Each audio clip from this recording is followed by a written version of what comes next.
என்னுடைய தோற்றத்துல பூமி தோன்றி பிள்ளைகள் சிறிது காலத்தின் பின்னர் உயிரினங்கள் தோன்றின.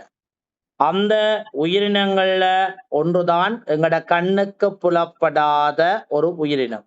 அதை நாங்கள் புரோகரியோட்டா பாக்டீரியா என்று சொல்லி குறிப்பிடுவோம். பாக்டீரியா என்று சொல்லி குறிப்பிடுவோம்.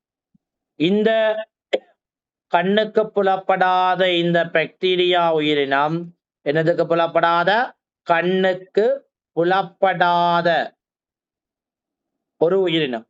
இது கிட்டத்தட்ட 3000 மில்லியன் ஆண்டுகளுக்கு முதல், எத்தனை ஆயிரம் மில்லியன் ஆண்டுகளுக்கு முதல் பிள்ளைகள்? 3000 மில்லியன் ஆண்டுகளுக்கு முதல் தோற்றம் பெற்றது.